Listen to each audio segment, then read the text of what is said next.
In this video I will show you how to remove background in Adobe Photoshop. Go to Select and choose Subject.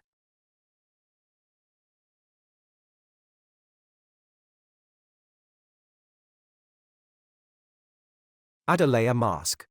Right-click and choose Select and Mask.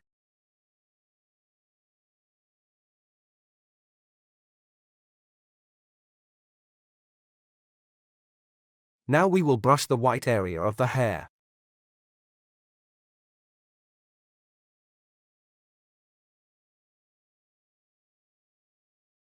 Click on Decontaminate Color. Press OK.